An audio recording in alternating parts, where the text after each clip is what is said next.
श्री राघव चड्डा 14 minutes 14। Sir, आज मैं सिर्फ 2 करोड़ दिल्ली वासियों की ओर से नहीं बल्कि 135 करोड़ भारतवासियों की ओर से बोलने के लिए खड़ा हुआ हूं। सर, इससे ज़्यादा असंवैधानिक, गैर कानूनी कागज का टुकड़ा एक बिल के माध्यम से शायद ही आज से पहले कभी संसद भवन के भीतर लाया गया होगा। और अपना वक्तव्य शुरू करने से पहले मैं महाभारत के एक अंश का वर्णन करना चाहूँगा जिसे रामधारी सिंह दिनकर ने एक बहुत ही महत्वपूर्ण कविता में लिखकर बताया है, जिसमें भगवान श्री कृष्ण एक शांति दूत बन के पांडवों की ओर से हस्तिनापुर जाते हैं शांति का प्रस्ताव लेकर। कवि लिखते हैं, मैत्री की राह बताने को, सबको सुमार्ग पर लाने को, दुर्योधन को समझाने को, भीषण विध्वंस बचाने को, भगवान हस्तिनापुर आए, पांडव का संदेशा लाए।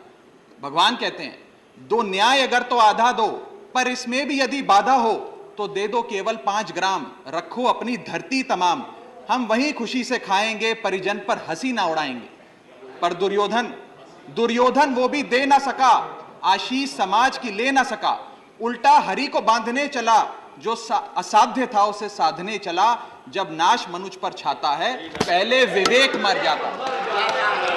सर, इसमें दिल्ली बिल का सार है। सर, हम न्याय की गुहार लगाने आपके सामने आए हैं, अपने हक मांगने आए हैं, अपने हक से ज्यादा मांगने नहीं आए।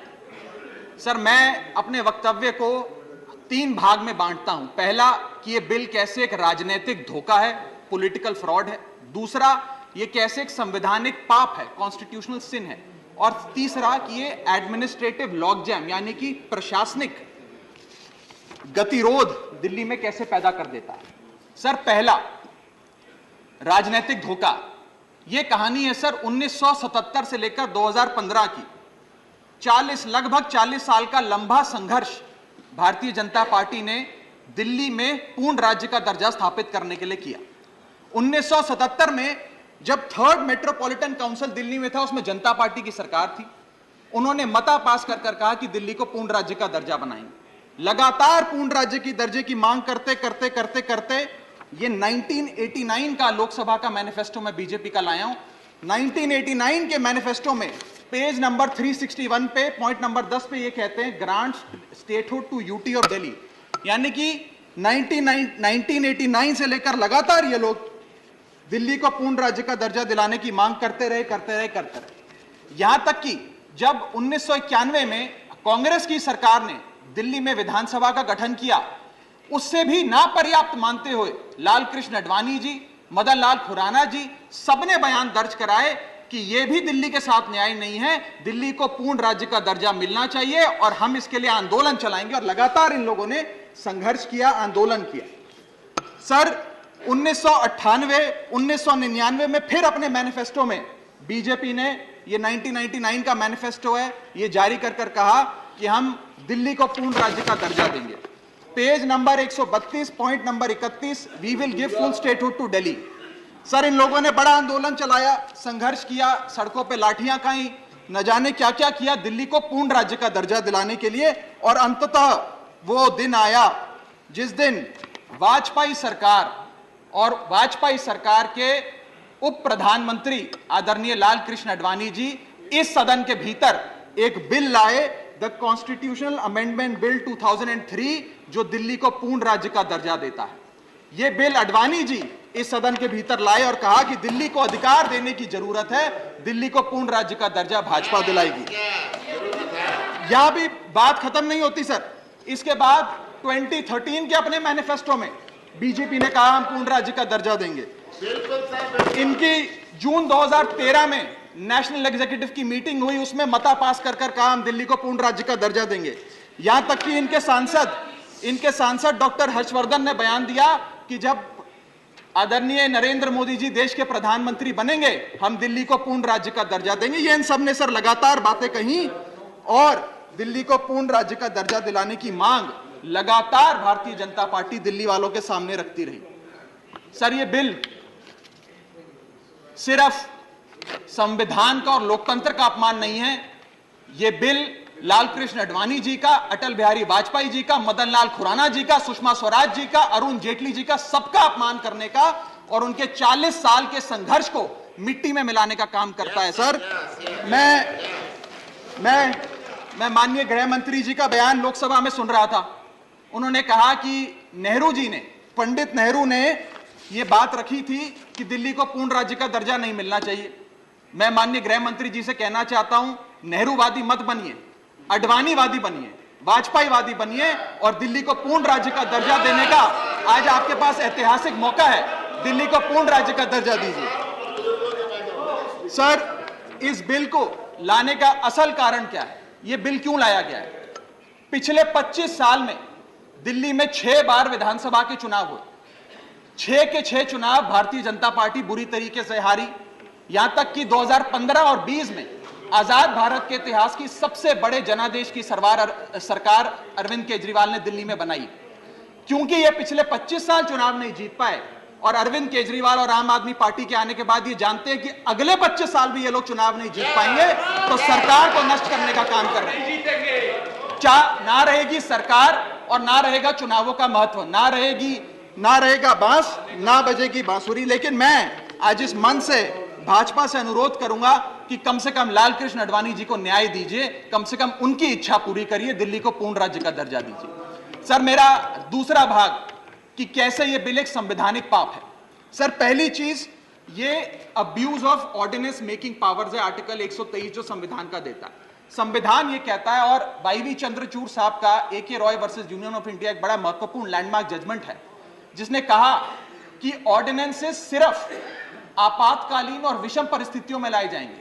ऐसी कौन सी आपातकालीन और विषम परिस्थितियां आ गई कि आपको सुप्रीम कोर्ट के फैसले को 8 दिन के भीतर बदलना पड़ गया? दूसरा सर देखिए सर दूसरा सुप्रीम कोर्ट, दूसरा बिंदु, यह सुप्रीम कोर्ट का अपमान है। सुप्रीम कोर्ट के फैसले को 8 दिन के भीतर 5 जजों के संवैधानिक पीठ के सर्वसम्मति के फैसले को बदल के आज भारतीय जनता पार्टी ने एक मैसेज दिया है कि हम सुप्रीम कोर्ट को भी चैलेंज करते हैं, सुप्रीम कोर्ट के फैसले को भी नहीं मांगते, आपको जो ऑर्डर जारी करना है करो, हम चंद दिनों के अंदर ऑर्डिनेंस लाकर उस फैसले को बदल देंगे। They have challenged the majesty of the honourable supreme court. Sir, और मैं आपको यह कहना चाहता हूं कि आजकल जो ऑर्डिनेंस लाने की जो एक फेटिश इस सरकार ने देखी, चाहे वो लैंड एक्विजिशन बिल हो, चाहे वो फार्म बिल हो, चाहे ईडी के डायरेक्टर का एक्सटेंशन हो, जो ये सारी चीजें ऑर्डिनेंसेस के माध्यम से इन्होंने करी थी, इस बिल का हश्र भी वही होगा जो सारे पुराने बिलों का हुआ था। सर, थर्ड बिंदु कि कैसे ये बिल संघीय ढांचे को एरोड करता है। हमारा भारत का संविधान और सुप्रीम कोर्ट का 2023 का 2018 का संवैधानिक पीठ का फैसला कहता है कि दिल्ली के पास एक यूनिक फेडरल आइडेंटिटी है, यूनिक कॉन्स्टिट्यूशनल आइडेंटिटी है, और भारत का संविधान जो हमें संघीय ढांचा देता है, जो शक्तियां देता है, उन शक्तियों को एनक्रोच करने का काम यह सरकार करती है, हमसे अफसरशाही और तमाम शक्तियां छीनकर। मैं आपको सुप्रीम कोर्ट का वो एक वाक्य पढ़ के सुनाना चाहूंगा। The majority in the 2018 constitutional जज bench held that while the NCT of Delhi could not be accorded with the status of a state, the concept of federalism is applicable to Delhi. हम पूर्ण राज्य नहीं है, लेकिन फिर भी राज्य का दर्जा एक संघीय ढांचे के परिप्रेक्ष्य में दिल्ली को मिलता है। उसके बाद सर, इन लोगों ने तो कमाल ही कर दिया। आज बिना संवैधानिक संशोधन लाए संविधान को बदल दिया, मात्र एक एक्ट ऑफ पार्लियामेंट से, जो आज तक शायद भारत के इतिहास में कभी नहीं हुआ। सर, इसके बाद ये बिल पार्लियामेंट्री अंडरमाइन करता है प्रिंसिपल्स ऑफ कलेक्टिव रिस्पांसिबिलिटी को। भारत का संविधान कहता है सर कि परमानेंट एग्जीक्यूटिव और पॉलिटिकल एग्जीक्यूटिव मिलके लेजिस्लेचर के प्रति जवाबदेही होंगे। ये प्रिंसिपल ऑफ कलेक्टिव रिस्पांसिबिलिटी है। इसमें से परमानेंट एग्जीक्यूटिव यानी कि अफसरशाही को छीनकर ये पूरी तरीके से कलेक्टिव रिस्पांसिबिलिटी का प्रिंसिपल, जिसपे सरकारें चलती हैं इस देश में, उसे ध्वस्त करता है। और आखिरी बिंदु संवैधानिक अपराध का, ये ट्रिपल चेन ऑफ अथॉरिटी को तार तार करता है sir. Triple chain of accountability ये होती है कि अफसरशाही की जवाबदेही मंत्री को, मंत्री की जवाबदेही लेजिस्लेचर को, और लेजिस्लेचर की जवाबदेही जनता को। इसमें से अगर आप अफसरशाही हटा देते हो तो फिर जवाबदेही की जो ये ट्रिपल चेन ऑफ अकाउंटेबिलिटी ध्वस्त हो जाती है। तो ये काम करके संवैधानिक अपराध एक प्रकार से सरकार ने किया है। सर मेरा आखिरी भाग, ये कैसे एक एडमिनिस्ट्रेटिव हाराकिरी, एक एडमिनिस्ट्रेटिव गतिरोध पैदा करता है। ये कहता है सिर्फ उपराज्यपाल ही ट्रांसफर पोस्टिंग करेंगे एक समिति के माध्यम से, यानी कि अफसर अब मुख्यमंत्री की नहीं सुनेगा, मंत्रियों की नहीं सुनेगा। अगर अब दिल्ली में किसी के घर में बिजली नहीं आ रही, पानी नहीं आ रहा, किसी के बच्चे का स्कूल में दाखिला नहीं हो रहा, तो वो उपराज्यपाल के पास जाएगा, अपने मंत्री मुख्यमंत्री के पास नहीं जाएगा। क्या लोग जानते हैं उपराज्यपाल कहां रहता है? उपराज्यपाल कौन सी विधानसभा से चुनाव लड़ा, उपराज्यपाल ने कौन सा चुनाव जीता? लेकिन सारी शक्तियां एक चुनी हुई सरकार से निकालकर उपराज्यपाल को देता है। यह आगे कहता है सर ये बिल कि हम एलजी को सोल डिस्क्रिशन देते हैं, स्वयं के विवेक से फैसले लेने की तमाम शक्तियां। आज तक उपराज्यपाल और गवर्नर काउंसिल ऑफ मिनिस्टर्स की एड एंड एडवाइस से बाध्य थे, लेकिन यह बिल उपराज्यपाल को सुपरसीडिंग पावर देता है।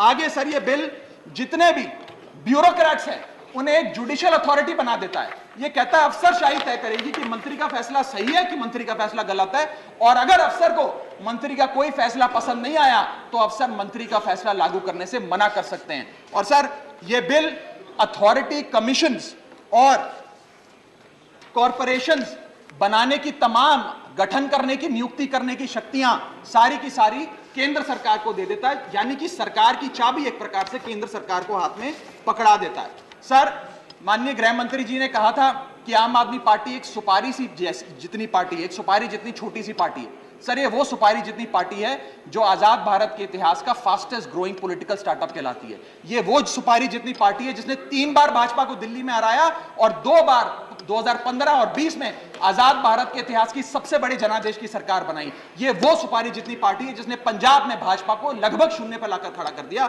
ये वो सुपारी जितनी पार्टी है जो 10 साल में राष्ट्रीय पार्टी बनी। ये वो सुपारी जितनी पार्टी है जिसके 161 विधायक और 11 सांसद है। और ये वो सुपारी जितनी पार्टी है जिसका काम देखने के लिए first lady of United states of America और यूनाइटेड जनरल के पूर्व प्रमुख बान की मून आते हैं। सर मैं आज अपने साथी जो आंध्र प्रदेश और उड़ीसा की सरकार चलाते हैं उन्हें कहना चाहूंगा, आपकी जरूर कुछ मजबूरियां रही होंगी जिसके चलते आपने ये फैसला लिया इस सरकार के इस बिल का समर्थन करने में। कुछ तो मजबूरियां रही होंगी, यूं ही कोई बेवफा नहीं होता। लेकिन मैं आपको कहना चाहता हूं कि आग जब लगेगी तो बहुत दूर तक जाएगी। राहत इंदौरी साहब का एक बड़ा महत्वपूर्ण शेर है, अगर खिलाफ है होने दो, जान थोड़ी है, ये सब धुआं है, आसमान थोड़ी है, लगेगी आग तो आएंगे कई घर जद में, यहां सिर्फ हमारा मकान थोड़ी है। लेकिन जब आपके घर में आग लगेगी आम आदमी पार्टी आपके साथ खड़ी होगी, मैं आपको विश्वास दिलाता हूं। और सर मैंने अपनी बात शुरू करी थी महाभारत के एक अंश से, मैं समाप्त भी महाभारत के एक अंश से करूंगा। सर बीच कुरुक्षेत्र के मैदान में जब युद्ध प्रारंभ होने वाला था तो युधिष्ठिर ने शंखनाद करने से पहले एक घोषणा करी और कहा कि यह धर्म की लड़ाई है।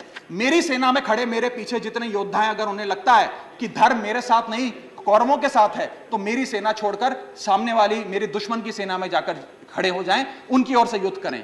और अगर कौरव सेना में कोई योद्धा है जिसे लगता है कि धर्म युधिष्ठिर के साथ है, पांडवों के साथ है, तो आप कौरवों की सेना छोड़कर मेरी सेना में आइए, मैं बाहें फैलाकर आपका स्वागत करूंगा।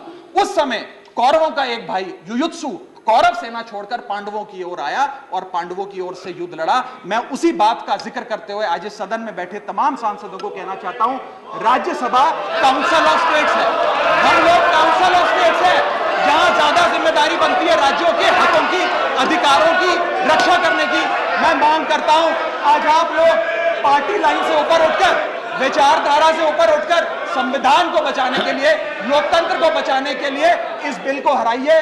आज ये इतना असंवैधानिक और गैर कानूनी बिल अगर ये सफल हो गया तो हो सकता है आज के बाद आने वाले समय में ये लोग देश में चुनाव ही ना कराएं, चुनावी प्रक्रिया को खत्म करने से। बहुत बहुत शुक्रिया। डॉक्टर